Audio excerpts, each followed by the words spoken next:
Lecture number 40। आपने भेजा था वॉइस नोट, करो इधर। अकेले में क्यों सुनना है, ये नहीं है। अस्सलाम वालेकुम साकिब भाई, सबसे पहले हमने जो पिछला एजुकेशनल अलाउंस है उसमें से एक लाइन रहती थी वो वाली पढ़ी थी आज। वो लाइन ये थी कि और उसके बाद साकिब भाई हमने जो लास्ट वाला पढ़ा था वो था tax credit in case of foreign source income.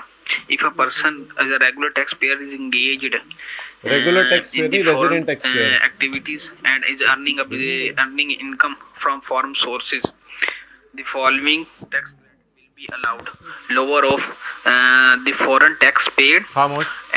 foreign tax paid, or the amount of tax calculated under Pakistan, or the tax on the foreign source income is computed by multiplying average rate with net foreign income. Well done. What is average rate? Average rate is the percentage of the tax payable to the ठीक है, चलें बैठ जाएं सारे। वो हजरात हाथ खड़ा करें जिन्होंने जिंदगी में कभी वॉइस नोट भेजा नहीं, इस वजह से भेज नहीं सके, जिंदगी में कभी वॉइस नोट रिकॉर्ड ही नहीं किया। 1 2 3 4 5 6 7।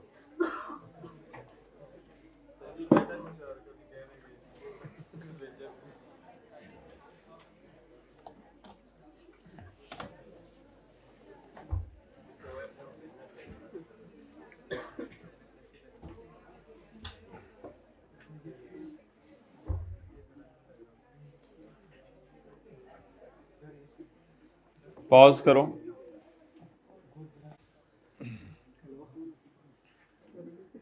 कल तो नहीं, लामा इकबाल का तो कोई ऐसा प्रोग्राम नहीं था कि छुट्टियां दिया करे बच्चों को।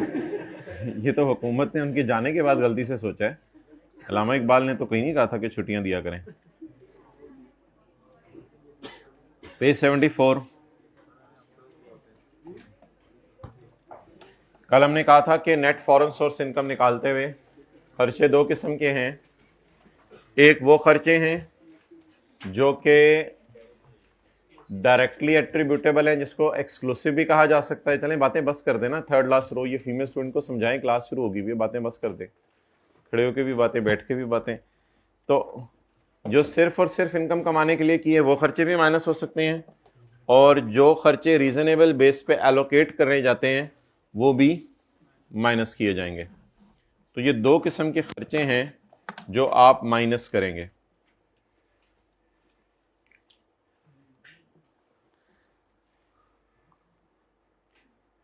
Where a taxpayer has foreign income under more than one head, जहां टैक्स पेयर की एक हेड से ज्यादा इनकम हो, where a taxpayer has foreign income under more than one head, calculation of each head of income shall be separately made। तो हर head की calculation अलग अलग होगी। जैसे कल आपको पता है कि जब हमने फॉरेन टैक्स क्रेडिट निकाला था तो कैपिटल गेन का टैक्स क्रेडिट अलग निकाला था मेरे ख्याल से वर्किंग 1 करके, और बिजनेस का वर्किंग 1 करके निकाला था शायद, और कैपिटल गेन का वर्किंग 2 करके निकाला था। तो टैक्स क्रेडिट्स की कैलकुलेशन हर हेड की अलग अलग होनी चाहिए, या इकट्ठी करके भी हो जाए तो खैर है। ये गलत बात है कि इकट्ठी हो, हर हेड की कैलकुलेशन अलग अलग होनी चाहिए। Next, where a taxpayer has foreign income under more than one head, calculation for each head shall be made separately।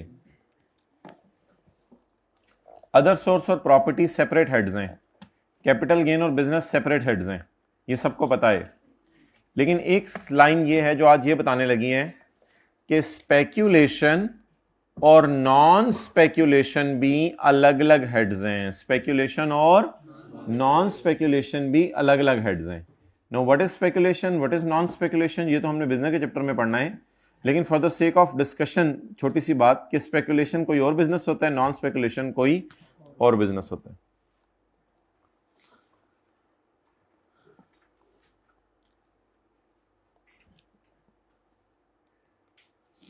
Where a taxpayer has foreign, अच्छा, for above provisions speculation business shall be treated as a separate head। Speculation business को क्या करना है आपने, separate head treat करना है। यानी हमारे जो हेड्स ऑफ इनकम बने, salary, capital gain, property, other source और इनकम फ्रॉम बिजनेस, स्पेक्यूलेशन और इनकम फ्रॉम बिजनेस। तो कितने हेड्स ऑफ इनकम बन गए? 6। भाई इसको 16 पे कर दो यार। तो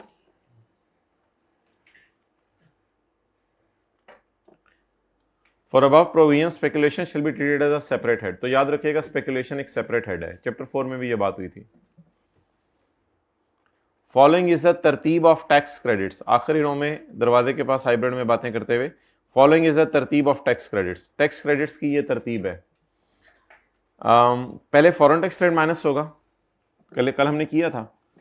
देन फिर इसके बाद टैक्स क्रेडिट माइनस होगा चैरिटी वगैरह का और अप्रूव्ड पेंशन फंड का, और फिर उसके बाद tax credit for advance tax paid. Advance tax क्या होता है लिख लें, साल खत्म होने से पहले गवर्नमेंट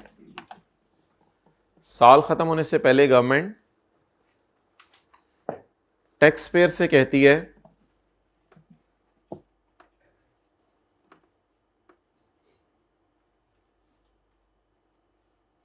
कि मुझे कुछ टैक्स दे दो।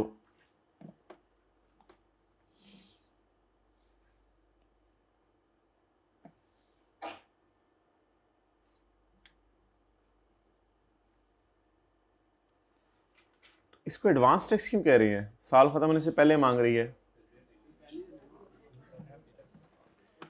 अच्छा, ये एडवांस टैक्स होता है अंडर सेक्शन 47। नंबर याद रखें इसका, अंडर सेक्शन 140। ये 147 आपके सिलेबस में नहीं है, लेकिन पता नहीं आई कैप क्यों कभी कभी यूज करने लग गया ये सेक्शन नंबर।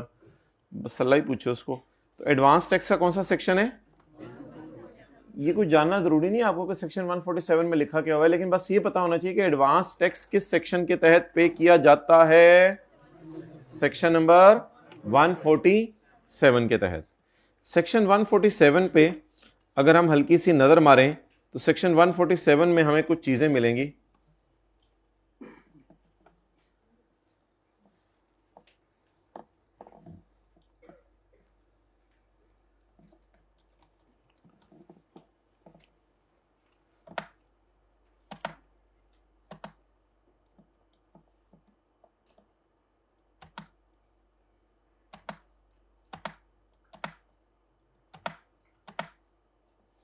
सेक्शन 147 ये हमारे सिलेबस में नहीं है।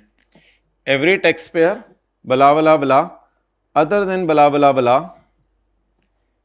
shall be liable to pay advance tax in the year in accordance with this section। ये कोई सेक्शन है जो कहता है साल शुरू होने से, सॉरी मादरत साल खत्म होने से पहले ही कुछ टैक्स दे दो। किसमें? थोड़ा सा इस तरह का हमने वैसे पढ़ा था कैपिटल गेन के चैप्टर के अंदर एक, कि एडवांस टैक्स दे दिया करो, हर क्वार्टर का साल के 4 हिस्से कर लो और फिर 7 तारीख को। थोड़ा थोड़ा याद आ रहा है? आप लोगों से ही बात हुई थी मेरे ख्याल से। तो एडवांस टैक्स क्या होता है? एडवांस टैक्स वो होता है जो एडवांस में दे दिया जाए। एडवांस का क्या मतलब है? एडवांस में दे दिया जाए, यानी साल खत्म होने से पहले। तो ये वो टैक्स है जो आपका हुकूमत के पास ऑलरेडी पहुंच चुका है। इस टैक्स को आपने हाइब्रिड में दरवाजे के पास, प्लीज अब मुझे सीट चेंज करवानी पड़ेगी, ये कल से मैं नोट कर रहा हूं, जरा दूर होके बैठ जाएं 1 मिनट। हाइब्रिड में लास्ट रो दरवाजे के पास। जी शुक्रिया। एक ही दफा जिंदगी में जितनी बातें करनी है आप लोग ना आज शाम को बैठ के कर लें। फिर सुबह फजर होती है वो कोई मसला नहीं, फजर होती है, शराक होती है, 7-8 घंटे जितना शौक है ना वो एक दफा पूरा कर लें। वो ऐसे ऐसे कर रहे हैं, तंज हो रहा है। मतलब ये नहीं कि 9 घंटे बैठ के बातें करते रहे साथ वाले से। अच्छा, उसके बाद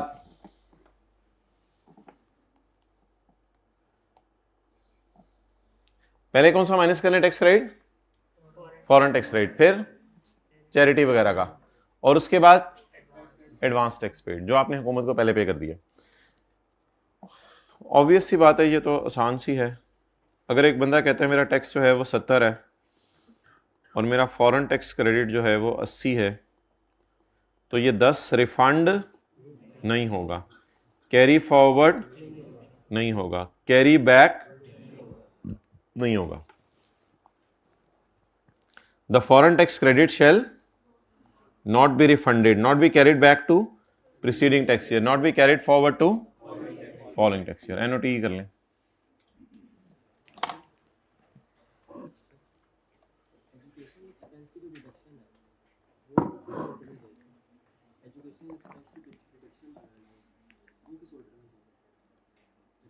पहले ज़कात माइनस होगी फिर वो होगी, तो सवाल में किया था।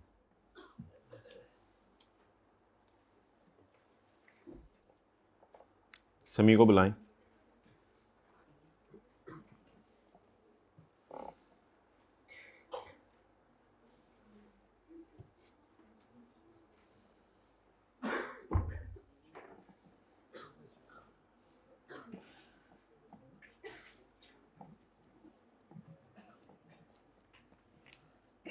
हो गया नोट?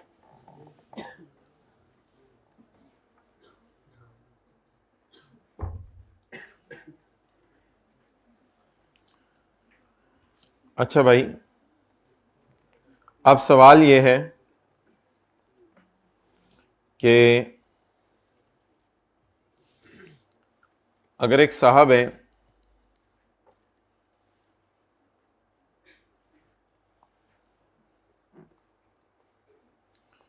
ये फर्ज करें 2010 का साल है, आपका टैक्स बना 70, आपका फॉरेन टैक्स रेट बना 12 और आपने गवर्नमेंट को टैक्स पे कर दिया जितना भी बनता है। कितना बनता है? 58। ये जो आपको फॉरेन टैक्स क्रेडिट मिला है, तो इस पे आपने जो फॉरेन कंट्री में टैक्स था वो पे नहीं किया था, फॉरेन टैक्स पेएबल था। लेकिन आपने बाहर की कंट्री से बात की थी, मैं देने आ जाऊंगा। ये बाहर की कंट्री वालों को पता था कि आपके घर वगैरह इधर हैं, तो कोई मसला नहीं, आपके बीवी बच्चे भी इधर हैं और आप किस रास्ते से घर जाते हैं ये भी उनको पता था। तो उन्होंने कहा कोई नहीं, पेएबल है, बाद में पे कर देना। तो आपने फॉरेन टैक्स क्रेडिट अवेल कर लिया, यू दूसरा पेन लाओ,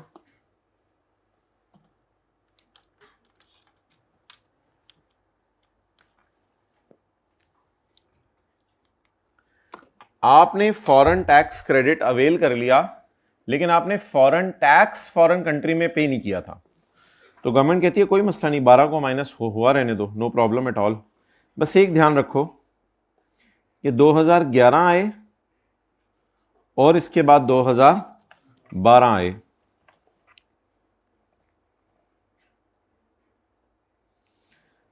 इस अरसे के अंदर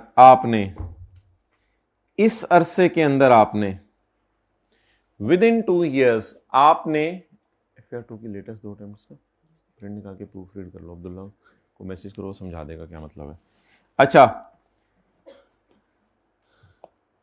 तो अगर आपने फॉरेन कंट्री में टैक्स पे नहीं किया, अगर आपने फॉरेन कंट्री में टैक्स पे, उसके बावजूद भी आपको फॉरेन टैक्स रेट माइनस करने की बोले इजाजत है। अगर आपने फॉरेन कंट्री में टैक्स पे नहीं किया, उसके बावजूद भी आपको फॉरेन टैक्स क्रेडिट माइनस करने की इजाजत है।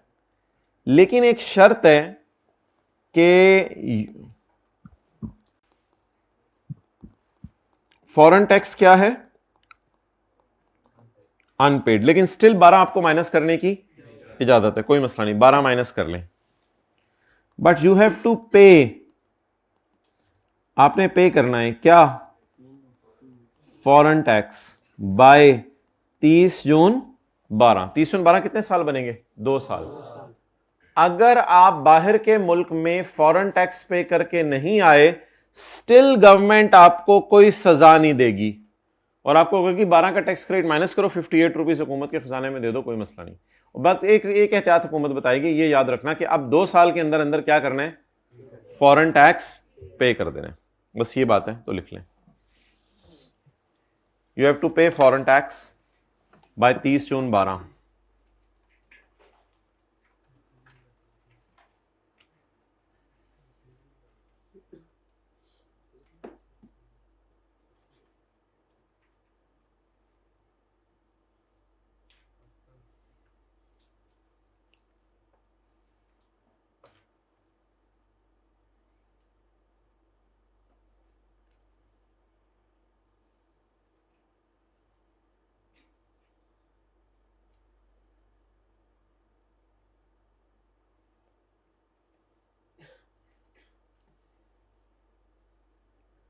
Okay next,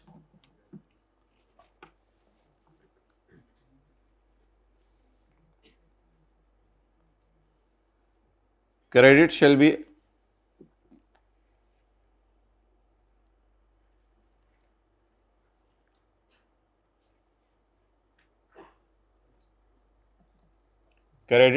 allowed only if the foreign income tax is paid within 2 years. Credit कब मिलेगा? जब फॉरेन टैक्स कितने अरसे में पे कर दें? 2 साल. 2 साल कहां से गिनने शुरू करने हैं? After the end of the in which the foreign income was. Foreign income किस साल कमाई है? 2010 में. इसका एंड क्या है? 30 जून 10. इसके बाद 2 साल कौन से हैं? 30 जून 12. आ क्रेडिट, कौन सा क्रेडिट? Foreign tax credit. अब foreign tax credit shall be allowed only if the foreign tax is paid within, अगर फॉरेन कंट्री में 2 साल में आप टैक्स पे कर दें, after the end of the year in which foreign income was derived. अच्छा, कुछ लोगों के टेस्ट ड्राफ्ट में जा रहे थे तो टेस्ट 4 उनका मार्क कर दिया ड्राफ्ट वाला भी, तो अगर मार्क हो गया तो ज़रा क्लास के बाद आके बता दीजिएगा. 1-2 स्टूडेंट्स ने बताया था. तो अब फॉरेन टैक्स क्रेडिट ये बाद में बता दीजिएगा, बस क्लास के बाद देख के. अब foreign tax credit shall be allowed only, foreign tax credit minus करने की इजाजत है अगर फॉरेन टैक्स आपने पे कर दिया 2 साल के अंदर, after the end of the year in which the foreign income was. What is the year in which foreign income was derived? 2010. So if the foreign tax is not paid by 2010, no problem, pay it by 2012. अब असल में होता पता है क्या है? होता यह है कि इस साल आपको टैक्स क्रेडिट मिल जाता है. अब अगर आप यहां तक पे नहीं करते तो सजा यह मिलेगी कि यहां पे खड़े होकर गवर्नमेंट कहेगी 12 रुपए मुझे दे दो, जो डिस्काउंट माइनस किया था, तो यहां पे खड़े होकर गवर्नमेंट आपसे 12 रुपए मांग लेगी अगर आपने 30 जून 12 तक टैक्स पे ना किया. Practically speaking foreign tax will be allowed in the year in which foreign income was earned. Practically आपको ये अलाउ हो जाएगा. And if it is not paid within the above mention period, और अगर 2 साल तक पे ना हो सका, the credit will be added back in the tax liability. Credit will be added back in the tax liability of 2012, जो मैंने नीचे एग्जांपल किया. 2012 की टैक्स लाइबिलिटी में इसको ऐड कर दिया जाए. will be added back का लस छोड़े, will be added in the tax liability. 2012 में 2012 की अपनी भी कोई लाइबिलिटी होगी ना? 2012 की अपनी भी कोई लाइबिलिटी होगी ना, उसमें ये 12 भी ऐड कर दिया जाएगा. तो क्या अगर आप फॉरेन कंट्री में टैक्स पे ना करें और पेएबल ही रहे तो क्या ऐसी सूरत में भी फॉरेन टैक्स रेट मिल सकता है? हाँ, लेकिन वो मिला हुआ कब डिसअलाउ हो जाएगा? 2 साल के बाद. क्या हो रहा है मोबाइल पे? अच्छा नेक्स्ट, मोबाइल उल्टा करके रख दें जरा, साइड पे एक्सेस ना हो पूरी क्लास में इस पे. अच्छा जी नेक्स्ट,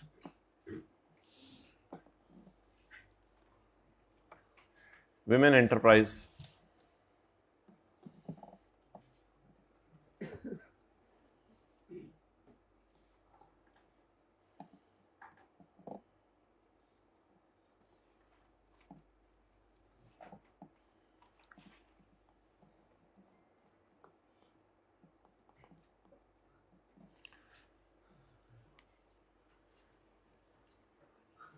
एक बाजी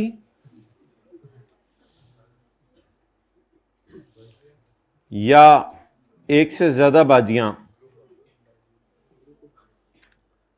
अगर कारोबार शुरू करें 1 जुलाई 2021 के बाद, तो ये बेनिफिट 2021 में आया था. अगर 2021 के बाद ये शुरू करें, क्या स्टार्टअप बिजनेस वगैरह, ये सिर्फ बिजनेस के लिए है, तो उनके टैक्स को 25% माफ कर दिया जाएगा. उनका टैक्स 25% क्या कर दिया जाएगा? माफ कर दिया जाएगा. आप क्यों परेशान हो रहे हो? बेगम के नाम का बिजनेस. अच्छा, तो women enterprise means a startup, एक ऐसा startup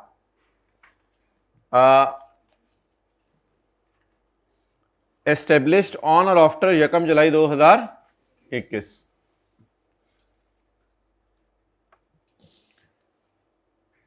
as sole proprietor concern owned by a women, यहां वुमेन क्यों नहीं है?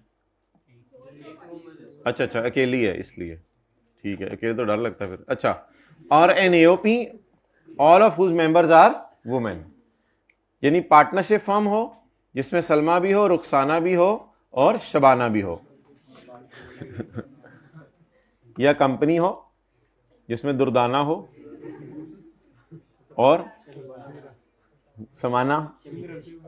अच्छा, तो a company whose 100% share holding is held और ओन्ड बाय अ, ये मेन क्यों आ गया इधर? ये वू को अगर हम काट दें तो ये बेनिफिट फिर किसके लिए बन जाएगा? लेकिन अगर वू को देखें तो फिर तो ये वू है, वू मैन है, तो देन ये बेनिफिट सिर्फ वुमेन के लिए। टैक्स पेएबल, बता दो तुम्हारे लिए नहीं है, साथ वाले को बता दें तुम्हारे लिए नहीं है। टैक्स पेएबल बाय विमेन, बताओ इसको जल्दी। Tax payable by women enterprise on profits and gains of a business shell be reduced by 25%।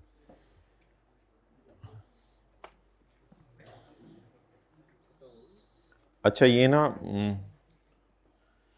अब ऑब्वियसली बात तो अजीब सी है, कुछ बाजियों ने ना गेम डाली एक, उन्होंने ना एक गेम की, उन्होंने वो ये थी कि मिसाल के तौर पे कोई बिजनेस पहले ही चल रहा था रुखसाना और शाजिया का, और ये 2015 में इन्होंने शुरू किया था, तो अब इन्होंने कहा हमें तो ये बेनिफिट मिलना नहीं है। तो ऐसे ही लोगों के सामने ना, कस्टमर के सामने एक दूसरे के बाल बूल खींचे, लड़ाई की, हाँ मैं तुम्हारे साथ काम नहीं कर सकती ज़िंदगी में, कभी ऐसा हो ही नहीं सकता, मैं ये बिज़नेस छोड़ रही हूँ, दूसरी ने भी कहा मैं तो पहले ही ये सोच रही थी। ये लड़ाई लुड़ी डाल के ना घर चली गई, दुकान वही, एम्प्लॉयज़ वही, चीज़ें वही। और फिर 2 दिन बाद आके, यानी 2015 से कारोबार चल रहा था, 2021 में जब इनको ये बेनिफिट पता चला तो उन्होंने कहा हमें तो मिल नहीं सकता। तो फिर लड़ाई शड़ाई करने के बाद 1-2 दिन बाद आई दोनों फ्रेश होके, तो जो है वो जब आई दोनों, तो दोनों ने आके जो है वो कारोबार शुरू किया नए नाम से, बाहर नाम बदल दिया, एम्प्लॉयज़ वही, बिजनेस वही, चीज़ें वही। तो लॉ मेकर कहते हैं तुम लोग दोनों जो है ना, तुमने गेम डाली है, तो तुम्हें ये बेनिफिट नहीं मिलेगा। पढ़े, this benefit will not be available, नहीं मिलेगा ना। या तो बिल्कुल ही वो बिजनेस बंद कर दें, एम्प्लॉयज़ को नौकरियों से निकाल दें, सामान बेच दें, दुकान कोई और कारोबार शुरू करें, फिर तो समझ आती है। लेकिन अगर वही सारी गेम चल रही है और ऐसी ज़रा डिस ऑन करके बिजनेस को 2 दिन बाद दोबारा ऑन कर लिया, तो कहते हैं कि हमने भी चूड़ियाँ नहीं पहनी हुई, लॉ मेकर कहते हैं तुम लोगों ने तो पहनी हुई, हमने तो नहीं पहनी हुई। दिस जी, ये क्या, उनको फ़ायदा ये होगा कि अगर 2015 में उन्होंने कारोबार शुरू किया था हाइब्रिड में, आखिरी रो में बैठे हुए, अगर 2015 में उन्होंने कारोबार शुरू किया था तो उनको तो ये बेनिफिट नहीं मिलेगा, क्योंकि जो 2015 से कारोबार कर रही हैं, 2005 से कारोबार कर रही हैं, 1990 से कारोबार कर रही हैं आंटियां, तो उनको तो ये बेनिफिट नहीं मिलेगा। लेकिन जो 2021 के बाद कारोबार करें, 2022 में शुरू करें, 23 में शुरू करें, फिर उन्हीं को ये टैक्स माफ होगा ना। तो ये पुरानी बिजनेस वीमेन को बेनिफिट अवेलेबल था, या जो इनके नए बिजनेस बने हैं। लेकिन पुराने वालों को फिर चैन नहीं आ रहा था कि नई दुकान खोली है इन्होंने, ठीक है, शाजिया और शबाना ने नई दुकान खोली है, इसे बेनिफिट मिल रहा है, और हम रुखसाना और दुर्दाना कई साल से बैठे हुए कारोबार कर रहे हैं, हमें कोई बेनिफिट नहीं मिल रहा। तो फिर रुखसाना दुर्दाना ने मिलकर गेम डाली ताकि हमें भी बेनिफिट मिले। तो this benefit will not be available. सुन लो रुखसाना दुर्दाना, तुम्हारे लिए ये बेनिफिट नहीं है। To a business that is formed by transfer of an existing business, आप अपना चलता चलाया बिजनेस अगर किसी और को दे दें तब भी ये बेनिफिट नहीं मिलेगा अगले को। ये भी नहीं है कि कोई नई 2 ओनर्स आई, उन्होंने पुरानी 2 ओनर से चलता चलाया बिजनेस ट्रांसफर कर दिया उनके नाम, ये भी नहीं है कि माओ ने बेटियों के नाम ट्रांसफर कर दिया। कहते हैं ये सारी गेमें मुझे पता है। ट्रांसफर ऑफ एग्जिस्टिंग बिजनेस या रिकॉन्स्टिट्यूशन और splitting up of an existing business, existing business को स्प्लिट कर दिया, यानी कि दोनों एओपी के तौर पे दोनों काम कर रही थी, और दोनों ने क्या कहा, आज के बाद यार ग्राउंड फ्लोर के ऊपर कपड़े बेचे जाते हैं और फर्स्ट फ्लोर के ऊपर बर्तन बेचे जाते हैं।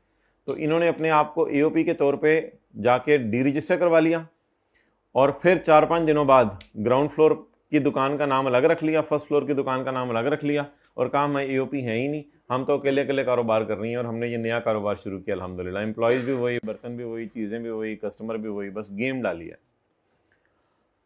तो किसी बिजनेस को तोड़ने और दोबारा जोड़ने से, स्प्लिटिंग अप और रिकॉन्स्टिट्यूशन, ये बेनिफिट अवेलेबल नहीं है। तो बस सादा सी थीम है, लॉ मेकर ये चाह रहा है कि नई औरतें आएँ, वो आके कारोबार शुरू करें, फिर इनको ये बेनिफिट मिलेगा। जो 2021 से पहले कारोबार कर रही हैं, अगर वो अपना चलता चलाया कारोबार हाइब्रिड में 4th क्लास रो में किसी को दे भी दें बातें करते हुए, तो उसके अंदर ये बेनिफिट अवेलेबल नहीं होगा।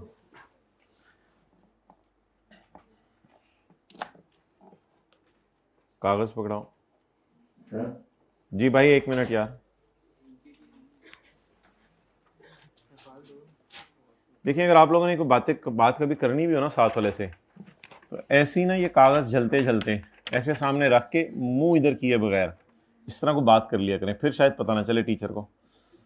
अगर होता है ना कईयों को मजबूरी है कि करनी है बात, अब नहीं गुजारा चल रहा, तो फिर कुछ इस तरह कोशिश किया करें, वरना तो पता चल ही जाता है, या मुंह इधर जा रहा होता है या आंखें इधर जा रही होती हैं। तो थोड़ा कोशिश करें इसकी। ओके,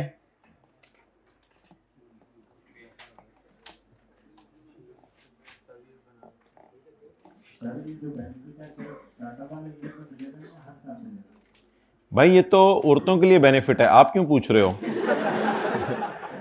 सॉरी यार, सॉरी, पेपर में तो आपके भी आ सकता है। I take my words back. How are you dear? किधर हो यार, किधर हो भाई? जो अच्छा मुस्कुरा के देख दो, ठीक है। अब सवाल पूछो। हाँ, इनका सवाल है कि ये बेनिफिट स्टार्टअप वाले ईयर में मिलेगा या हर साल मिलेगा। Women enterprise means a startup established on और after 1 July 2021 and the tax payable shall be reduced by 25% in the year of startup। तो नहीं लिखा हुआ ना, तो फिर हर साल मिला करेगा।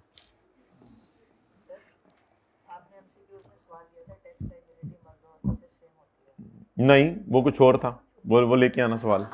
मुझे पता था कि ये मैंने पढ़ाना है, वो लेके आना सवाल, क्लास के बाद आना जरा, आज आ जाना जरा, वरना जुमे के बाद तो मैं मिलूंगा ही बाहर आपको।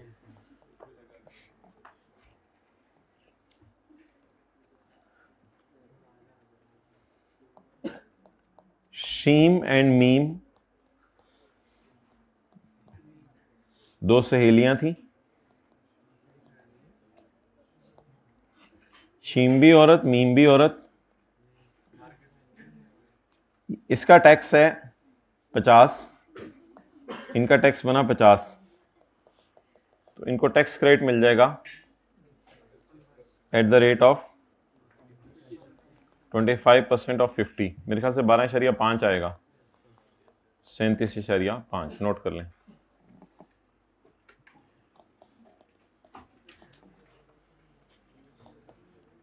ये दोनों तीन है या खवातीन है? खवातीन है।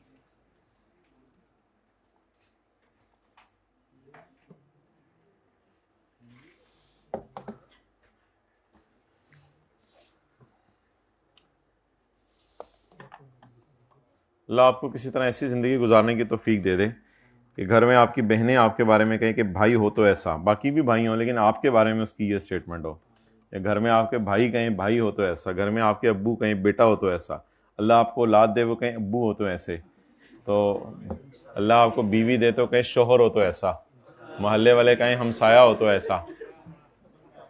अल्लाह किसी तरह आपको इस तरह की ज़िंदगी गुजारने की तौफीक दे दे।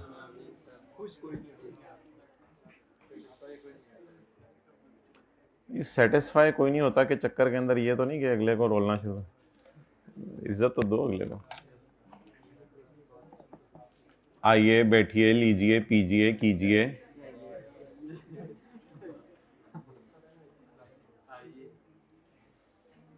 क्या रह गया? चैप्टर खत्म नहीं हो गया?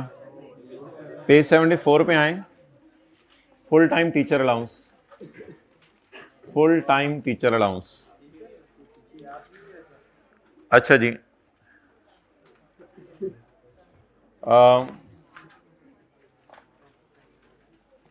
ये जो प्राइवेट इदारों में टीचर्स पढ़ा रहे होते हैं उनके लिए नहीं है। किसी गवर्नमेंट यूनिवर्सिटी के अंदर या किसी रिसर्च इंस्टीट्यूशन के अंदर, हुकूमत के बनाए हुए इदारों के अंदर अगर कोई टीचर पढ़ा रहे हैं तो उनको अवेलेबल है। तो सर आसिफ को कोई खुशखबरी सुनाने की ज़रूरत नहीं है क्लास के बाद, सर आपको तो फुल टाइम टीचर अलाउंस मिलता है। Question, mister B is a full time teacher, B full time teacher है, सेकंड रो में मोबाइल इस्तेमाल करते हैं। B is a full time teacher of a recognized university, mobile bag में। Following data relates to incomes earned by him during the tax year 2013। Annual salary income is 6,60,000। Capital gain is 1 lakh. Calculate the tax liability for tax year 2013।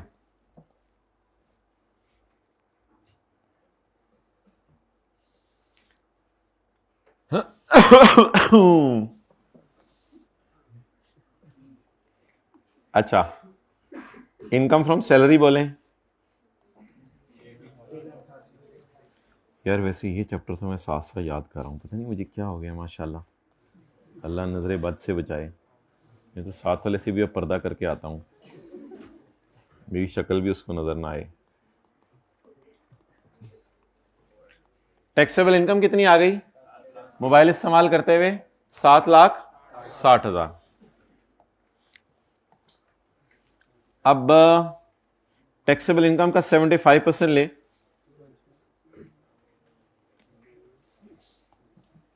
$7,60,000 का 70। भाई मेरे घर से calculator मंगवाना जरा। 5 lakh. Salary कम और salary ज्यादा, टेबल टू लगाएं।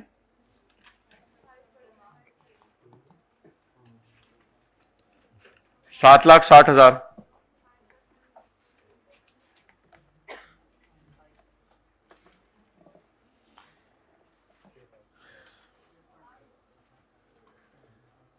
अल्लाह मेरे साथ वाले को वॉइस नोट भेजने की तौफीक दे दे, मैं भी उसे वॉइस नोट भेजूं, वो भी मुझे वॉइस नोट भेजे। वॉइस नोट खेलते रहें।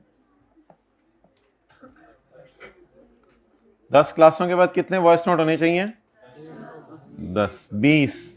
10 आपकी तरफ से, 10 उसकी तरफ से। और वॉइस नोट उसका सुना भी करें, सुन के उसको बता दिया करें उसका लेवल क्या है। सॉरी, यानी वो कितने पानी में है।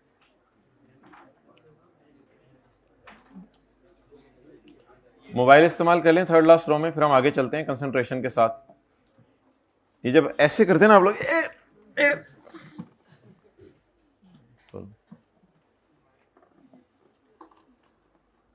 टैक्स बताएं जी। 5% ऑफ अमाउंट एक्सीडिंग, बताएं।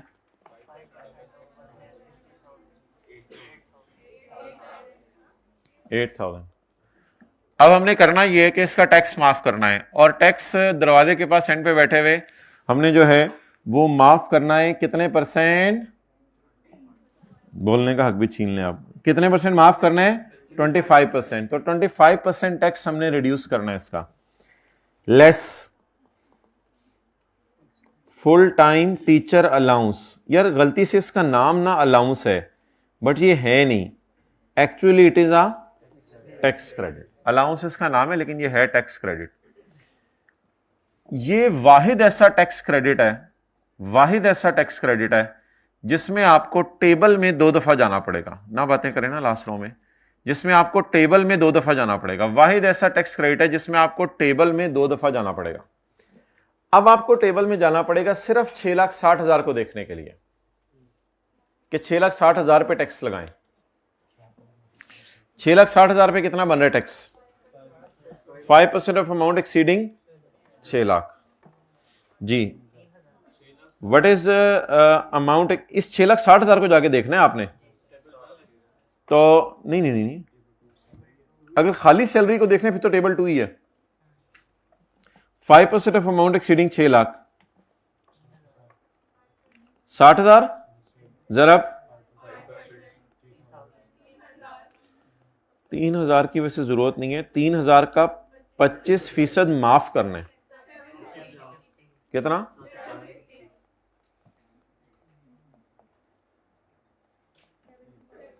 नोट कर लें। जो टैक्स आपने निकाला है दूसरी दफा, पहली दफा जो निकाला है या दूसरी दफा? पहली दफा वाले का क्यों नहीं 25% माफ कर दिया? उसमें कैपिटल गेन भी पड़ा हुआ है ना। तो फुल टाइम टीचर को कैपिटल गेन पे टैक्स माफ करने या सिर्फ सैलरी पे? तो दूसरी दफा जाके किस पे टैक्स देखे हमने? सैलरी पे। नोट कर ले।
जी मैं उस पर आता हूँ।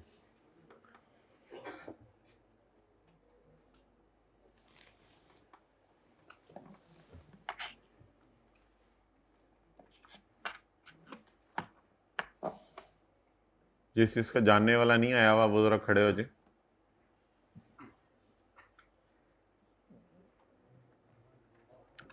फोन करें उनको, जरा फोन करें। चले जब मैं क्लास में आऊँ हाइब्रिड में तो फिर बात करवा दीजिएगा मेरी उनसे, बैठ के फोन कर दीजिएगा उनको जरा।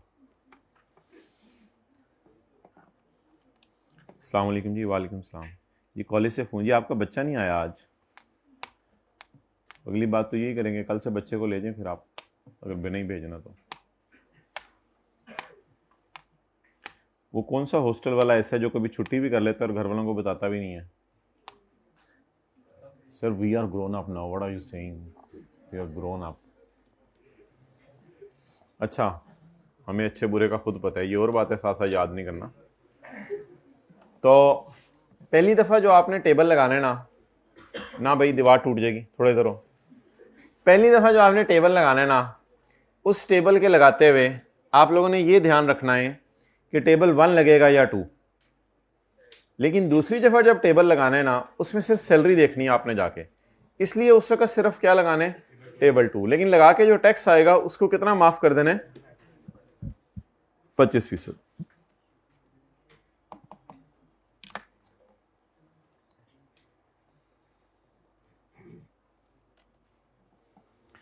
ये वॉइस नोट की टाइम लिमिट क्या होनी चाहिए? रात 8 बजे तक याद करके भेज देना चाहिए या 9 बजे तक? टाइम भी चेक किया जाएगा। चलो रात 11 बजे तक कर लो, रात 11 बजे तक, उससे ज्यादा लेट ना कीजिएगा। चलो अगर 8 बजे सो जाते हो, सुबह 4 बजे भेज दिया करो, भेज दिया करो बस। नोट फॉर स्टूडेंट्स, आप लोगों के लिए तो नहीं है ये नोट, ऑब्वियसली स्टूडेंट्स के लिए है। 25% reduction will always be calculated using the table number 2। तो यहां पे लिख लें ऑलवेज टेबल च्यू बोला करें। वापस आ जाए पाकिस्तान में। टू एंड फ्रो क्या होता है?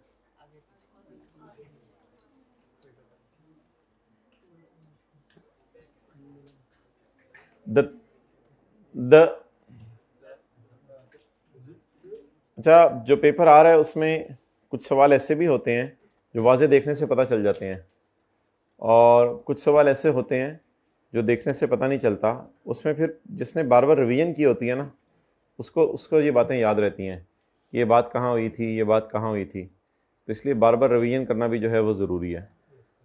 तो द टैक्स पेएबल, मैसेज आ गया कल टर्म टेस्ट का? अगले इस हफ्ते से अगले हफ्ते से शुरू होंगे इंशाल्लाह, 18 तारीख से, जिसमें पिछला सारा पढ़ा हुआ टेस्ट होगा, 50 नंबर का होगा। जी आ जाएगा मैसेज इंशाल्लाह। क्या चीज? 1.5 घंटे का, इस मंडे से अगले मंडे से। The tax payable by full time teacher और रिसर्चर, और फुल टाइम टीचर भी लफ्ज याद करना है, रिसर्चर भी लफ्ज याद करना है। फुल टाइम टीचर और researcher who is employed in non profit इदारा और research institute duly recognized by HEC और बोर्ड ऑफ एजुकेशन और university recognized by HEC including government research institute shall be reduced by 25% of tax payable. लेकिन सिर्फ किसके ऊपर? On his income from salary. This clause shall not apply to teachers of medical professions. Okay, watch here.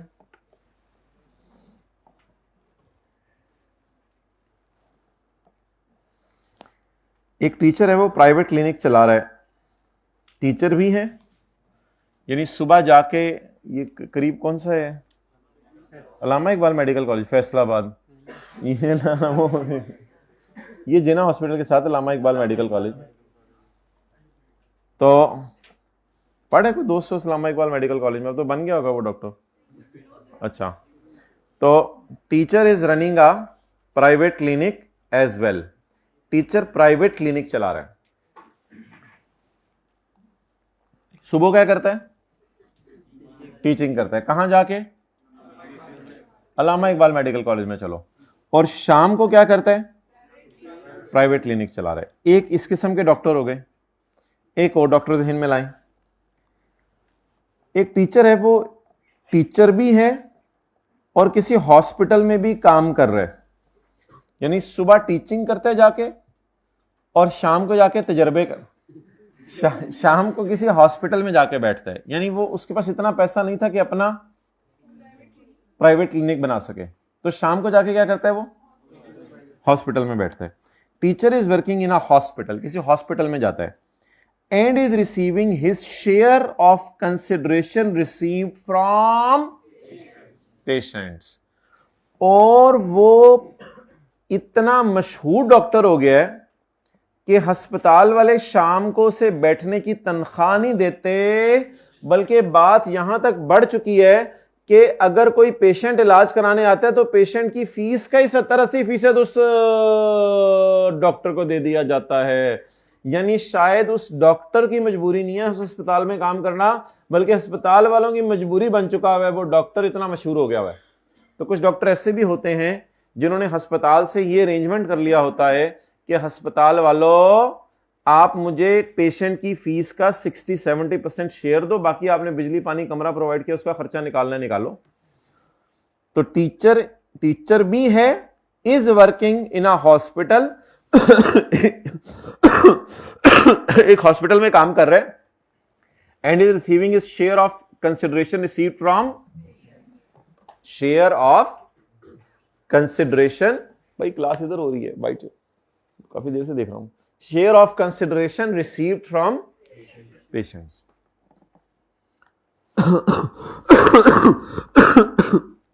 अच्छा, एक teacher ऐसा है, जो teacher है और शाम को किसी हॉस्पिटल में एम्प्लॉई है, यानी बेचारे को बड़ी मुश्किल से अस्पताल वालों ने रखा है, नवा डॉक्टर है, कोई लिफ्ट कराता नहीं है, तो अस्पताल वालों की मिन्नतें करता रहा, यार मैं दान देख लेता हूँ, बड़े अच्छे दान देखता हूँ, दांत ही देखता रहता हूँ। फिर तो अस्पताल वालों ने कहा ठीक है, डेंटिस्ट है, इसको रख लेते हैं, लेकिन तुझे हर महीने में 50,000 तनख्वाह मिला करेगी, ज़्यादा एंकी फेंकी ना करी। तो उन्होंने कहा ठीक है यार, नौकरी दो मुझे बस। अब लॉ मेकर कहता है, मेरी नज़र में ये गरीब डॉक्टर है और मेरी नज़र में ये दोनों अमीर डॉक्टर है। तो कहते हैं इस सेक्शन वाला जो टैक्स क्रेडिट है टीचिंग की वजह से जो मैंने उसको देना था, वो इस वाले डॉक्टर को तो दे दूंगा, गरीब डॉक्टर को, लेकिन जो अपनी क्लिनिकें खोल के बैठे हुए हैं और कहीं सुबह हम टीचिंग करते हैं तो टीचिंग पे हमें टैक्स माफ करो, चल पहले तो इतना कमा रहे, तुझे टैक्स माफ करें चाचा जी, चल निकल इधर से। और जो ऐसा अमीर डॉक्टर है, किसी जगह पे अस्पताल में जाके उन्हें कहते हैं कि 70-80% पेशेंट के इलाज का मुझे दो, तू इतना अमीर कबीर, तुझे टैक्स माफ करें, चल निकल। ये जिस बेचारे को नौकरी नहीं मिल रही थी, मुश्किल से नौकरी मिली है, तू आजा, तुझे क्या कर देते हैं। तो अमीर डॉक्टर लॉ मेकर की नजर में और गरीब डॉक्टर, हम तो अपने समझने के लिए लिख रहे हैं, बाकी किसी को अमीर गरीब तो नहीं कहना होता।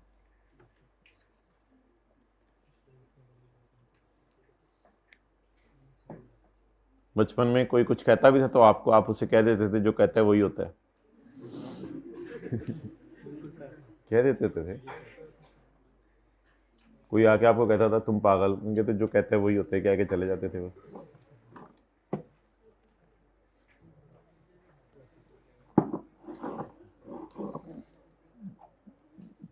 मुर्गा बने हुए कितना अरसा हो गया? मुर्गा बने हुए क्लास में मदरसे में बने।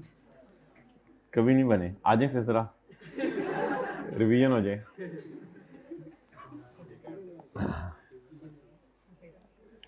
This clause shall not apply का क्या मतलब है? एक्सेलेंट। कौन बोला? Well done. This clause shall not apply का मतलब है टैक्स क्रेडिट नहीं मिलेगा। आई रियली अप्रिशिएट, बिल्कुल एग्जैक्ट जो मैं सुनना चाह रहा था। और भी उससे किसी ने बोला, लेकिन मुझे आवाज भी ये आई थी, tax credit will not be allowed. This clause shall not apply, tax credit नहीं मिलेगा। This credit shall not be allowed, tax credit shall not be allowed to teachers of medical profession. Medical profession से क्या मुराद है?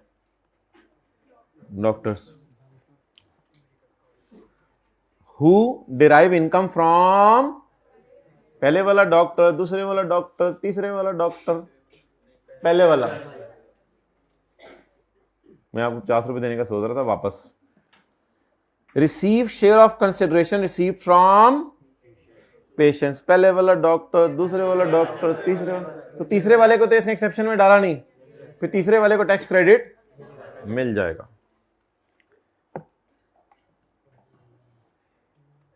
ये कौन सा है? Teacher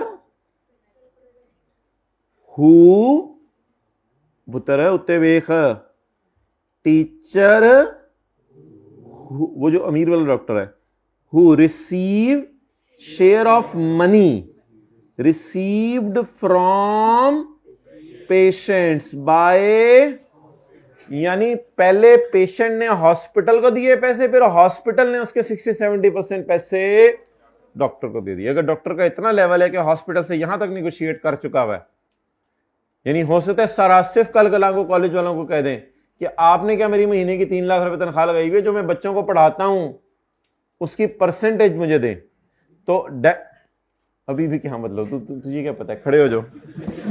how private matters he is discussing in front of public. खड़े हो जाओ जी। सवाल क्या था आपका?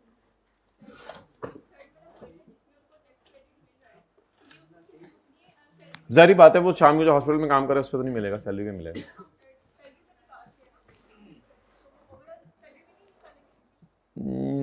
नहीं, टीचिंग वाली पे सिर्फ। अच्छा जी, ठीक है, हाइब्रिड में बात होगी। आखिरी लाइन चलें, अच्छा हो गया। दरवाजे के साथ नहीं, दीवार के साथ। ओके, नेक्स्ट जी, आगे चलें।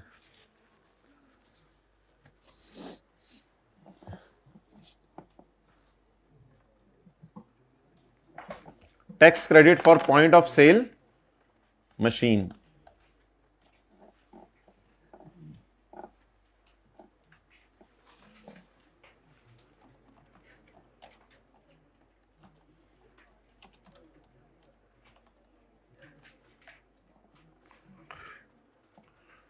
पॉइंट ऑफ सेल मशीन अक्सर दुकानों के ऊपर लगी होती है, जिससे वो चीज़ें स्कैन होती हैं, और फिर इससे होता ये है कि पॉइंट ऑफ सेल मशीन अगर आप अपनी दुकान पे लगा लेते हैं तो इसका फ़ायदा ये होता है कि FBR को, आपको पता नहीं होता, पॉइंट ऑफ सेल मशीन लगाने का फ़ायदा ये होता है कि सारा रिकॉर्ड डायरेक्ट आपकी सेल्स का किसके पास जा रहा होता है? फेडरल बोर्ड ऑफ रेवेन्यू के पास। So that is like a point of sale machine. Okay,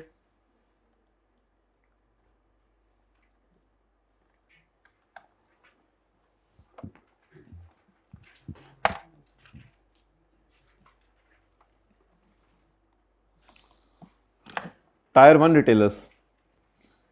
tier 1 retailers हम पढ़ेंगे आने वाले दिनों में। कोई एक कैटेगरी होती है रिटेलर्स की, ठीक है? जब कभी सेल्स टैक्स में जाएंगे ना तो पढ़ेंगे tyre 1 retailers other than tyre 1 retailers. फिलहाल अगर आप टायर 1 को जहन में ब्रैकेट में भी ले लें तो बात किसकी होने लगी है? रिटेलर्स की। इनकी रिटेल शॉप्स हैं, जनरल स्टोर है, और इसी तरह डिफरेंट है, बुटीक्स हैं, और हैं ये जनरल स्टोर हैं जो रिटेल आम लोगों को जो चीज़ें बेच रहे हैं। All tier 1 retailers are required to integrate. इनके लिए इंटीग्रेशन कराना ज़रूरी है। ये ऑनलाइन बेस पे इंटीग्रेट हो जाएगा। are required to integrate with board's point of sale online real time reporting system. Integrate with board का point of sale online real time reporting system. तो ये 4-5 अलग अलग लफ्ज हैं, इनको जोड़ के इसने एक फिक्रा बनाने की कोशिश की है. बोर्ड का सेल के मौके पर ही आप इसमें कार्ड वगैरह डालते हैं ना एटीएम, और बोर्ड का सेल के मौके पर ऑनलाइन, ये ऑनलाइन अपडेट हो जाता है एफबीआर वालों के रिकॉर्ड में, रियल टाइम उसी वक्त रिपोर्टिंग सिस्टम, रिपोर्ट करने का सिस्टम. सारे लफ्ज याद करने अलग अलग, अब रट्टा नहीं मारना, लेकिन क्या करें, ये सारे लफ्ज याद करने हैं. A tax credit for POS machine will be allowed to them. और अगर आपने फिर ये मशीन खरीद ली है तो आपको क्या माफ होगा? पहला काम आपने क्या करना है? इंटीग्रेट करना है. किसके साथ? बोर्ड के रिपोर्टिंग. ऑब्वियसली इसके लिए आपको मशीन क्या करनी पड़ेगी? खरीदनी पड़ेगी. The tax credit will be allowed for the tax year in which the machine is installed. Install हो गई, इंटीग्रेट हो गई एंड कॉन्फ़िगर हो गई विद एफबीआर's कंप्यूटराइज सिस्टम. ये टैक्स क्रेडिट सिर्फ एक दफा मिलेगा जिस साल आपने मशीन इंस्टॉल की, हर साल नहीं मिला करेगा. बस one of type tax credit है, बार बार नहीं मिलेगा. Tax credit will allowed in the year in which machine is installed. अच्छा, अगर इंस्टॉल कर ली, इंटीग्रेटर कॉन्फ़िगर नहीं की, तो फिर जिस साल इंटीग्रेटर कॉन्फ़िगर करेंगे उस साल आपको टैक्स क्रेडिट मिलेगा. तो ये तीनों चीजें जब पूरी हो जाएंगी उस साल टैक्स क्रेडिट मिलेगा. इंस्टॉल होना भी जरूरी है और इंटीग्रेट और कॉन्फ़िगर होना भी जरूरी है. किसके साथ? At lower of amount invested in the purchase of point of sale machine, और 1.5 लाख पर मशीन. ये देख लेते हैं.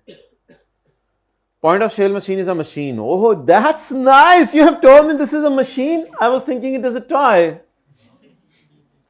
But he is saying it is machine. Feeling आ रही है मशीन की? Point of sale machine is a machine. बस ठीक है, आगे आप खुद ही पढ़ लीजिएगा, मुश्किल पार्ट मैंने पढ़ा दिया डेफिनेशन का. मशीन क्यों है? फॉर मेकिंग कोल्ड कॉफी, नाश्ता भी नहीं करके आए होते और ऐसी बातें करते हैं. For processing and recording the sale transactions. Sale transactions किसकी? गुड्स की भी हो सकती हैं और सर्विसेज की भी हो सकती हैं.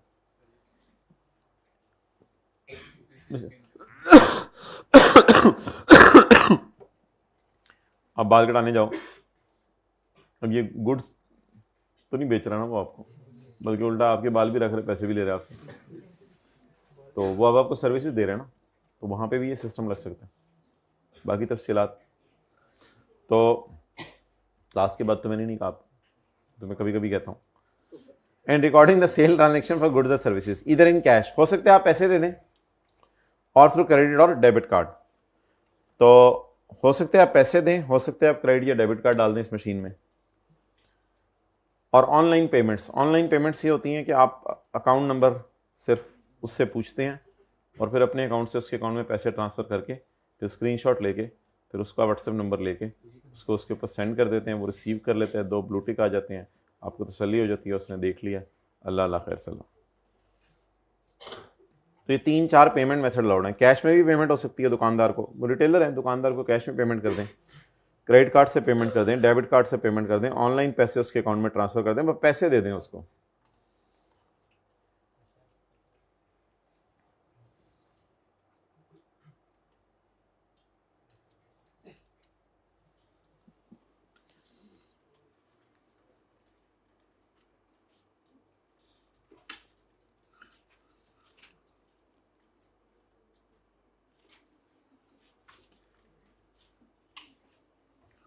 अच्छा, एक और डॉक्टर की बात बता दें. ये डायग्राम की अगर आपने तस्वीर खींचनी है वो भी खींच लीजिएगा. और जो डॉक्टर वाली बात चल रही थी, सुबह टीचिंग करता है, शाम को अपनी क्लिनिक पे बैठता है, इसको टैक्स क्रेडिट. सुबह टीचिंग करता है, शाम को नौकरी करता है अस्पताल में, लेकिन शेयर ऑफ फीस मिलता है. सुबह टीचिंग करता है, शाम को नौकरी करता है अस्पताल में, सैलरी कमाता है, इसको मिलेगा. और अगर सुबह टीचिंग करता है, शाम को वेला होता है, इसकी मैंने बात नहीं की थी, सोच के बता दें, इसको मिलेगा, इसको भी टैक्स क्रेडिट मिलेगा. क्यों? वो फुल टाइम टीचर है ना, वो तो उसका कोई काम नहीं है। असल में मिलना किसको नहीं है, ये बात है असल, इन दोनों को नहीं मिलना। अच्छा ये कुछ सुबह जरूरी नहीं है, होता है शाम इधर आ जाए सुबह इधर हो जाए, मिसाल है।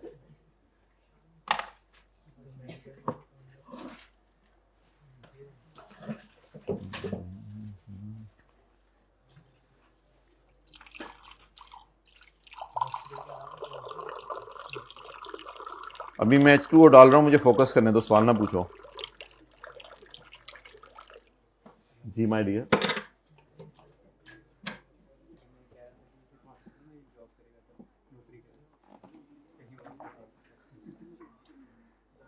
भाई मेडिकल डॉक्टर है तो भाई पूछ रहे हैं हॉस्पिटल में ही नौकरी करे, जहरी बात है। उसने क्या, यानी कि सुबह मैं मरीजों को देखता हूँ, शाम को उनके जूते पॉलिश करता हूँ।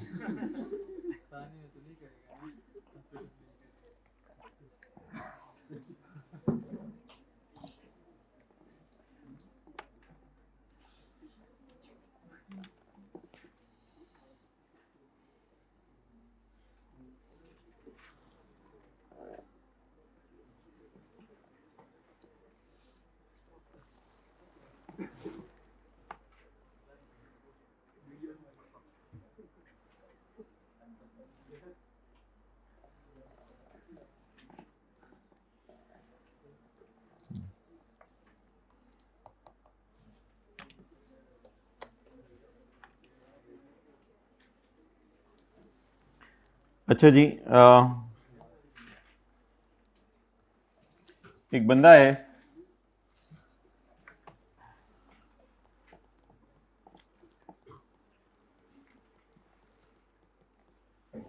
उसकी टैक्सेबल इनकम है 7 million. 2 point of sale machines उसने खरीदी हैं। कॉस्ट पर मशीन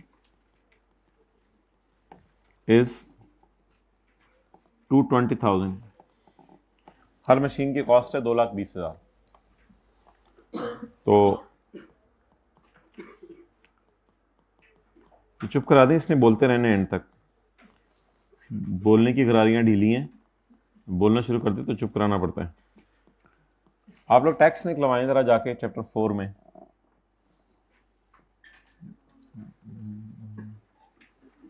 चैप्टर 4 में जरा टैक्स निकलवाएं। आप लोग तो इस तरह करें जिस तरह आपने किसी छोटे को रखा हुआ और वो जाके वहां कैलकुलेशंस कर रहा है। खुद निकाल लें, जल्दी करें। हाँ जी बोलें। 45% पहले कोई अमाउंट होगी ना। हाँ जी 16 10 अंडा अंडा अंडा किसने लिखवाना है?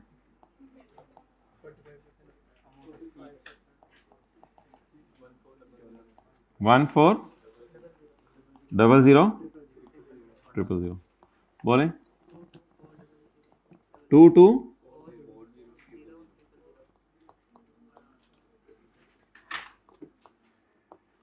नोट करें, फिर टैक्स क्रेडिट निकालते हैं। कुछ लोग टैक्स क्रेडिट खुद ही निकाल लें जिनको समझ आ गया फॉर्मूला। साथ वाले को कभी कोई हदिया पेश की है? छोटी सी टॉफी, सेब, बादाम? Well done, I really appreciate. Ball pen दिया है माशाल्लाह, दुआ दी है माशाल्लाह, कंधे पे थपकी दे दी, अप्रिशिएट कर दिया, मुस्कुरा के मिल लिया, जफ्फी डाल ली तो खुश हो जाता है वो।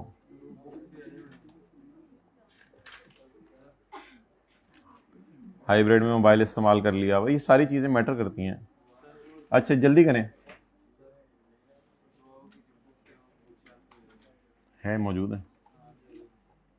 भाई कह रहे थे एक दुआओं की बुक शॉप पे आगे भी है जो शॉर्ट हुई थी माशाल्लाह, जिनमें दुआएं सीखने का जज्बा है, रोजाना एक नई दुआ याद करते हैं। ओके, लेस बोलें क्या? Tax credit on POS machine. यार मैं सोच रहा हूँ ये ना छोटी छोटी मिसालें भी घर जाके दोबारा कर लिया करूँ। जब बड़े न्यूमेरिकल में आते हैं तो मेरी छोटी छोटी चीखें निकलती हैं, तो फिर मैं। कितने लोगों ने निकाल लिया टैक्स क्रेडिट? हाथ खड़ा करें। Well done, well done. Hybrid में हाथ खड़ा करें, टैक्स क्रेडिट निकाल लिया। Well done. देखें इनकी ज़ियारत करें सारे जिन्होंने हाथ खड़े किए हैं, वेल डन। हाँ ज़रा ऐसे करके खड़े किया करें, पता चले साथ वाले को आपका लेवल। लेवल तो नहीं बताना मतलब मादरत। Lower of standard. Actual lower of what and what? Actually invested in the purchase of point of sale. Actual investment कितनी है?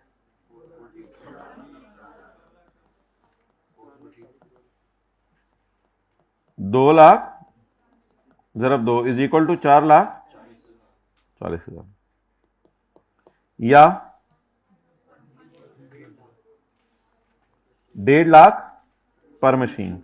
ये 1.5 लाख याद करना पड़ेगा या पेपर में गिवन होगा? याद करना पड़ेगा। उधर बच्चों को 60,000 से मल्टीप्लाई करना था, एक बच्चे को 60,000 से, फिर दूसरे को 60,000 से, तीसरे बच्चों को 60,000 से मल्टीप्लाई करना था, और इधर मशीन को 1.5 लाख से मल्टीप्लाई करना। कितनी मशीनें? उधर बच्चे थे, इधर क्या है? मशीनें। इन दोनों में से कोई बंदा एक लोअर फिगर ढूंढ के अगर दे देना, दैट्स रियली अप्रिशिएबल। कैसे डीप डाउन आप लोग कॉन्सेप्ट समझ रहे हैं। 194 4 अंडे एंड पे लग जाए तो अच्छे, शुरू में लग जाए तो।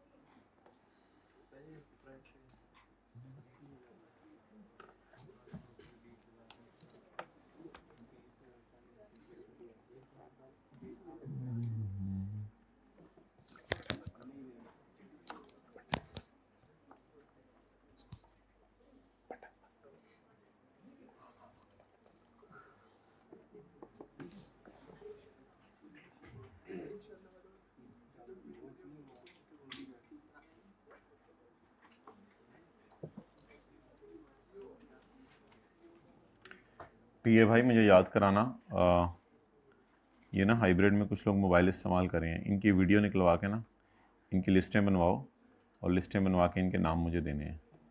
दूसरा काम ये याद करवाना है, चलो मैं बाद में बताऊंगा अकेले में।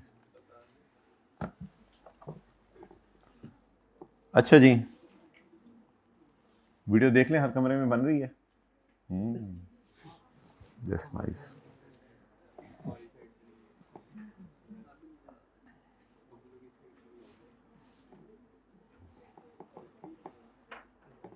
Chapter 18. Chapter 18. Please, my dear, Chapter 18. My dear, Chapter 18. मेरे प्यारे, मेरे भालू, Chapter 18. Bablu, Chapter 18. Tinku, Chapter 18. Rashid, तू भी कर ले। रुखसाना, Chapter 18. जी बोले बोले। चैप्टर 18 किधर है? पेज नंबर कौन सा है इसका? ये सगीर वाला सवाल किधर है? 40। सगीर वाला सवाल किधर है? 428 पे। आई रियली अप्रिशिएट, लगता है ये आपने पहले ही कर लिए हैं सारे।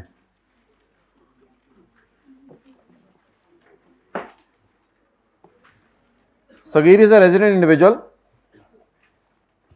भाई ना हमारा पहला न्यूमेरिकल होने से लगा सही। अब साथ वाले को बिल्कुल जिंदगी से निकाल दें और इधर अटेंटिव हो जाए, हल्का हल्का कोनी मार के दोनों को साइड पे कर दें। Sagheer a resident individual is working as a full time teacher. ये एक फुल टाइम टीचर के तौर पे काम कर रहा है, which is a non profit education in search institution and is properly recognized by higher education commission. तो ठीक है सगीर, तुझे फुल टाइम टीचर अलाउंस दे देंगे। Knowledge institute is entirely owned and funded by Zinger limited. जिस इदारे में ये काम कर रहा है वो इदारा किसी और ने ओन किया हुआ है। जिसे यूफोन वाले कहते हैं कि मेरे मालिक पीटीसीएल हैं, पीटीसीएल ने मेरे शेयर खरीदे हुए। KI is entirely owned and funded by Zingle Limited, a company listed on Pakistan Stock Exchange. अच्छा, details of his monthly remuneration during the year ended 30 June 2020 are given below. Basic salary है, medical allowance है, fair market rent of accommodation है, and in addition to above, he was also provided with the following: health insurance for Sagir and his Bibi Bache as per the terms of employment. For this purpose, Knowledge Institute is paying annual insurance premium of 40,000. Control N का button दबाएं जल्दी, Control N. That's nice. Now start working one from page number 2 and give a beautiful heading.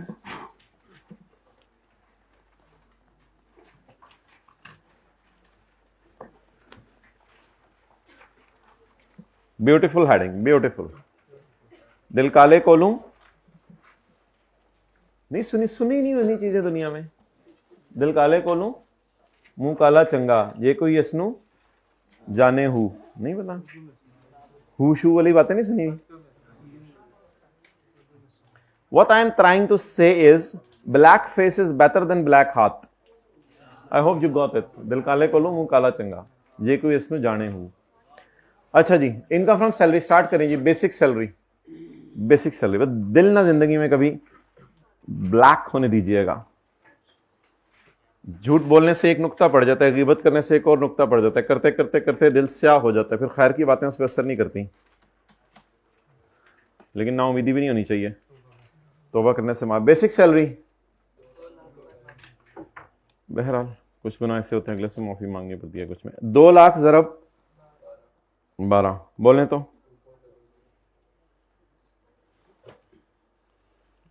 मेरे घर से calculator मंगवाना।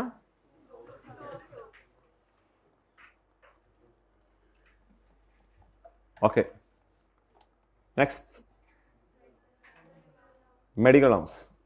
अच्छा, इसको ना कभी आइसोलेशन में नहीं देखना, इसको हमेशा इसके साथ मिला के देखना है।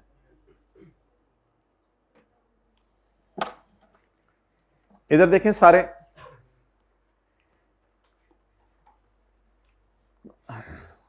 अगर सिर्फ हॉस्पिटलाइजेशन होती, जिसे हेल्थ इंश्योरेंस भी कह सकते हैं, अगर सिर्फ हॉस्पिटलाइजेशन होती तो फिर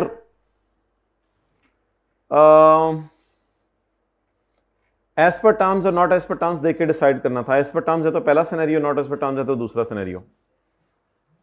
अगर हॉस्पिटलाइजेशन ना होती, भाई बहुत इंपॉर्टेंट क्लासें शुरू हो गई हैं, अगर हॉस्पिटलाइजेशन ना होती और सिर्फ मेडिकल अलाउंस होता तो सिनेरियो 3 था।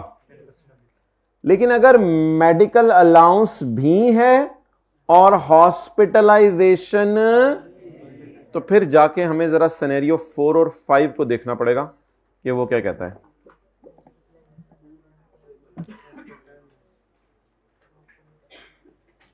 ये जो हेल्थ इंश्योरेंस है ना, इसका मतलब ये होता है कि मैं आपका इलाज करवा दूंगा, लेकिन इलाज के पैसे एम्प्लॉयर नहीं देता, उसने इंश्योरेंस वगैरह कराई होती है एम्प्लॉय की, तो इंश्योरेंस कंपनी दे देती है।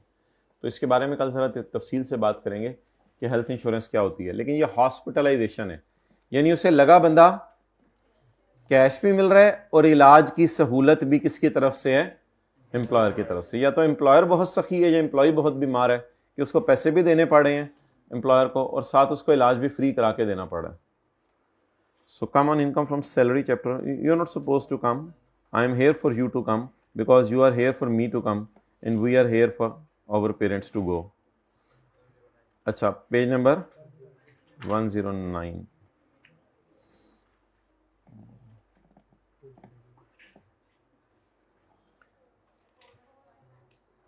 अलाउंस भी है, देखें 20,000 रुपया, और मेडिकल फैसिलिटी भी है इन अकॉर्डेंस विद द। तो जब दोनों आ जाएं तो फिर अलग अलग दोनों को नहीं देखना बल्कि इकट्ठे मिला के देखना है। अब क्योंकि health insurance as per terms है, तो एज पर टर्म्स होने की वजह से ये क्या हो गई, माफ, और अलाउंस इज फुली टैक्सेबल। सो इसके सामने हमने लिख लिया टैक्सेबल और इसके सामने हमने लिख लिया एग्जाम, ताकि हमें भी याद रहे। हमारे दिमाग की भी गदारियां कभी कभी आउट हो जाती हैं।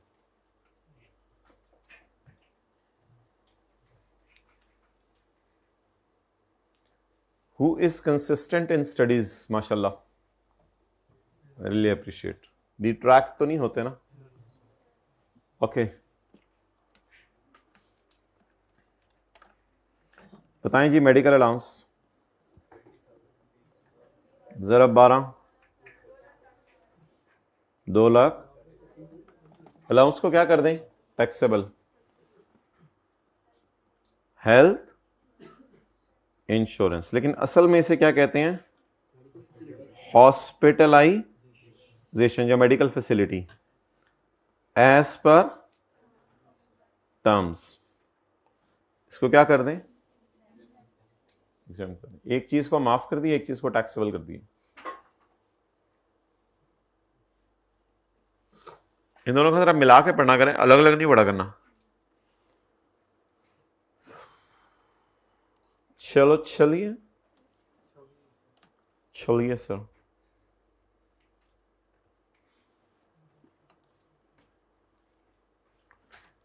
अच्छा fair market rent of accommodation बताएं जी वो इसको लगा बंदा कैश दे रहे हैं या क्या कर रहे हैं fair market rent of accommodation employer employee को घर दे रहा है या हर महीने उसको 80,000 दे रहा है 80,000 वाले हाथ खड़ा करें घर दे रहा है वाले हाथ खड़ा करें अच्छा अगर सवाल में लिखा होता ना अब सवाल मुझे पता है मिलना नहीं उससे सा अगर सवाल में लिखा होता ना हाउस रेंट अलाउंस जैसे कि क्वेश्चन 727 में लिखा हुआ है तो फिर ये अलाउंस था ये लगा बंदा कैश था कि एम्प्लॉयर एम्प्लॉय को पैसे दे रहा है लेकिन इस सवाल में लिखा हुआ है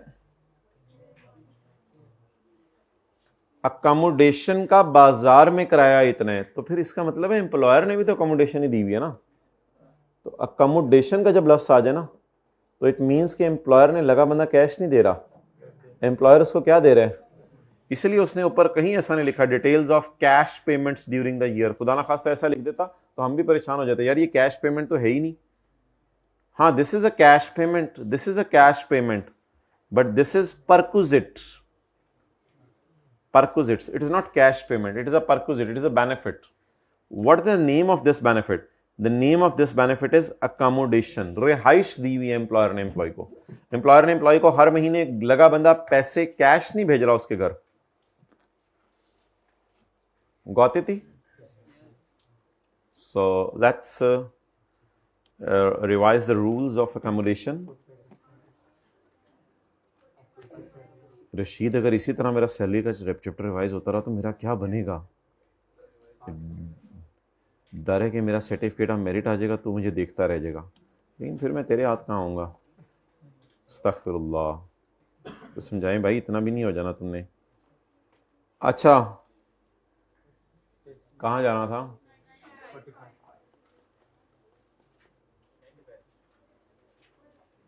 ऊपर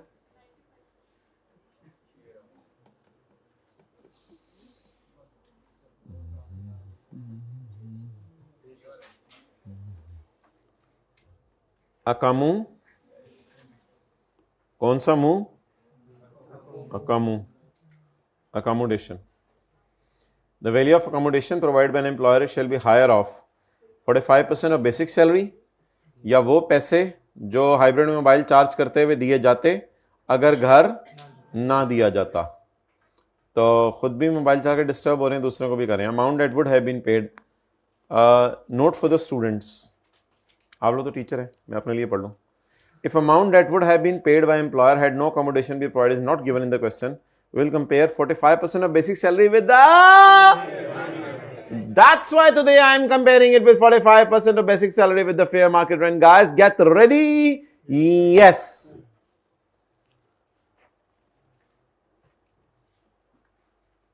accommodation provided higher of 45% of basic salary Rashid basic salary nu bulai basic salary thale aa 10 ओ और fair market rent of house. Oh yes, that's nice. The 80 is given in the question. Let us pick the 80, pick in such a way that you hold it till end and drop it here. Have you dropped it? To multiply it with 12 months. Once in a blue moon, you are supposed to pick higher, though you are used to with the lower quotient, but now the story is here of higher. सुन रहे थे मेरी बात? So pick the higher. Lower उठा उठा के ऐसी आदत पड़ गई है कि अब दिल ही लोअर को ढूंढता है. I'm talking with me. I'm not talking with you. Why are you getting worried? For further details.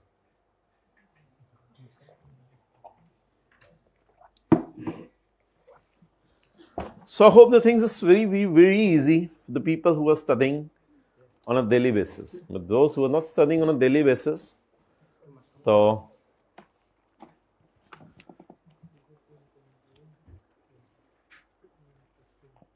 Provident fund में कंट्रीब्यूट किए 15,000 पर मंथ और an equal amount was also contributed by Sagir.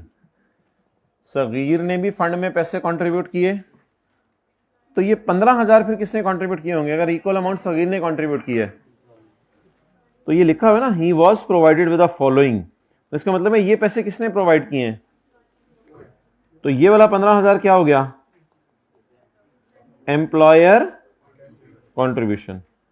और इक्वल अमाउंट वाला 15,000 क्या हो गया? और मेरे बबलू प्रोविडेंट फंड क्या है? रिकॉग्नाइज प्रोविडेंट फंड में एम्प्लॉय कंट्रीब्यूशन. और एम्प्लॉय कंट्रीब्यूशन का क्या करना है? अगर तुझे नहीं पता तो जा, you don't deserve to sit here. Recognize provident fund में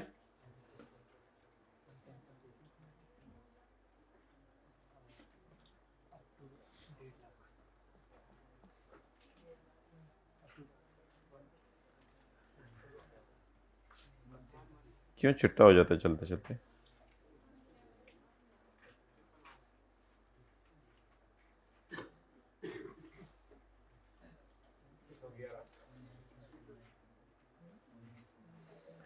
पेज नंबर 111 पर हमने यहां लिखी है पेज 111, क्योंकि हमारे दिमाग की गहरारियां कभी कभी घूम जाती हैं, तो इसलिए बातें ना करें ना हाइब्रिड में लास्ट रो में please. Page 111.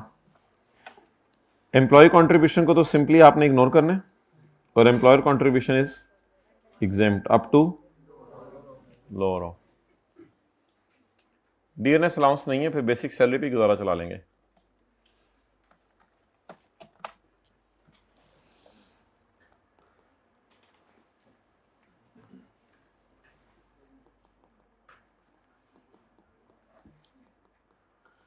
Employ contribution retire हो गया है या अभी सर्विस में है और पैसे सालाना मिल रहे हैं? सर्विस में है और पैसे सालाना मिल रहे हैं, रिटायर नहीं हुआ. एम्प्लॉय कंट्रीब्यूशन इग्नोर कर दें. एम्प्लॉयर कंट्रीब्यूशन कितना है? जरा 12 जाके जरा देखें एग्जाम कितना करना है. 1/10 ऑफ प्लस डियरनेस अलाउंस या 1.5 लाख.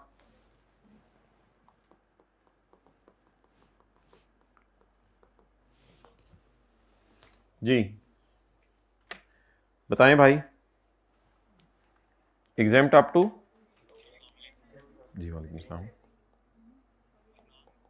जी जी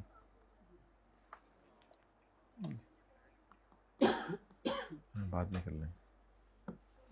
1/10 ऑफ बेसिक सैलरी पे चाती मारे. चाती मारे मैं गायब करने लगा हूं. चाती मारे 24 हुई. रियली अजीब लोग.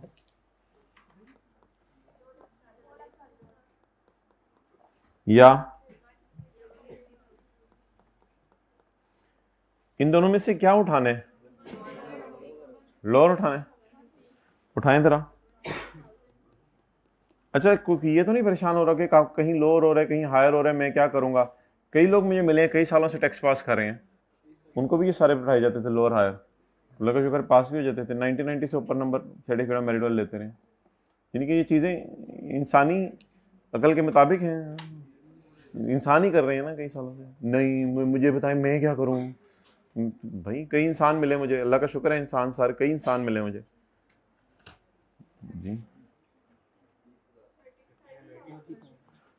ठीक, ये 3 दिन पहले एक स्टूडेंट ने बताया कि लेक्चर किसी वजह से लेट लिया तो 2 महीने में पढ़ के पास कर लिया। एक बहुत पुरानी बात है, एक पठान था कहते हैं मैंने 1 महीने में पढ़ा, बस कोई मसला था, लेक्चर मैंने लेट बाय किया जब फरवरी को, पता है उसका नाम, तो 1 महीने में पढ़ के उसने, तो इधर 5-5 महीने वाले बेसिक सैलरी कितना मल्टीप्लाई करना, व्हाट इज दिस, पर टाइम नहीं दे रहे, चीजें आसान है।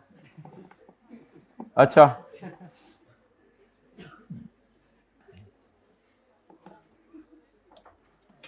पढ़ेंगे आगे।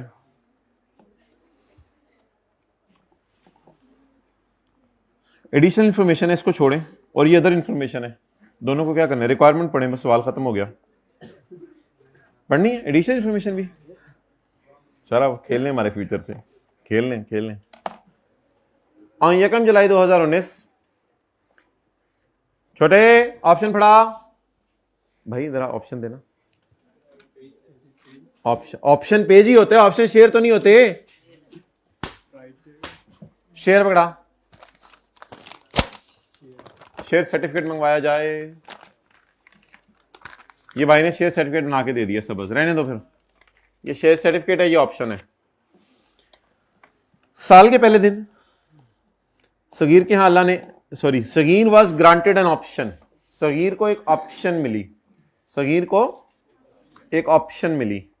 टू एक्वायर, ऑप्शन मिली है या उसने एक्वायर कर लिए हैं, कागज में टुकड़ा मिला है, to acquire 10,000 shares in ZL at a price of, ये क्या होगी, अभी तो पे नहीं की, लेकिन ये क्या होगी, ये 105 रुपए क्या है, नहीं cost, acquire shares at a price of 105 per share, acquire shares at a price of 105 per share, नहीं राइट की तो नहीं है। Sagheer was granted an option, अच्छा आगे उसने चले क्लियर कर दिया अगर किसी को कंफ्यूजन आ रही है, Sagir bought option by paying 1,75,000, इसका मतलब है ऑप्शन की प्राइस अलग है। मैं मान रहा हूं थोड़ा सा अंग्रेजी का फिक्रा कुछ बच्चों को समझने में मसला आ रहा है, that is cost of right, that is cost of share, try to understand, दोबारा पढ़ें। Sagir was granted option to purchase shares at 105 per share,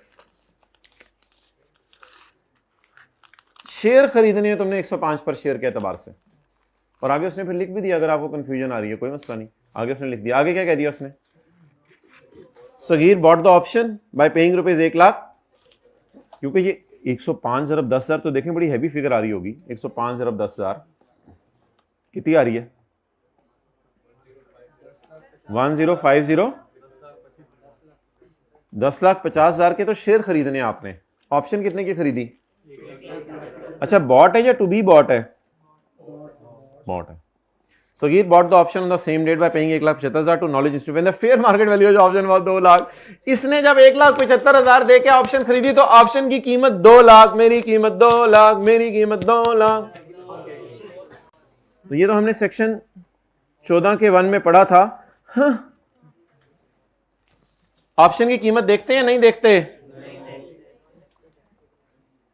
देखी चीजें लग रही हैं। ही एक्सरसाइज द ऑप्शन ऑन 30 सितंबर 19, 30 सितंबर को उसने ऑप्शन एक्सरसाइज कर ली और इसको क्या मिल गए, शेयर। जब शेयर बाजार में कितने का था, एज पर स्कीम ही was not allowed to sell और ट्रांसफर द शेयर में, जानते दियो तुसी कड्डन पहले लगे हो, जानते दियो 31 दिसंबर को उसने कहां शेयर डालनी है, ऑन 31 दिसंबर 19 से फेयर मार्केट वैल्यू शेयर्स 142। अच्छा, कितने अर्से तक शेयर बेच नहीं सकता बिफोर, अच्छा उसको मिले माजरत 30 सितंबर को, माजरत 30 सितंबर को मिले हैं, 30 सितंबर को उसने अंदर वाली जेब में डाले हैं। अब वो कब तक उनको बेच नहीं सकता? तो 31 दिसंबर को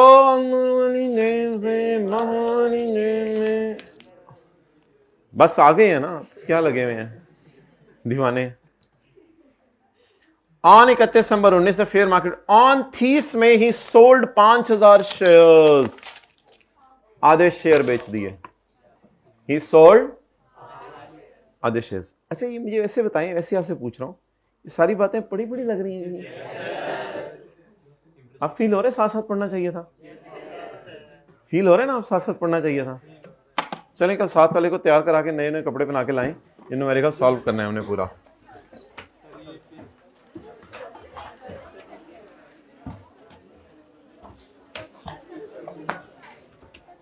जी भाई कल क्लासेस होंगी, ये किसने ऑफ का शोशा छोड़ा है?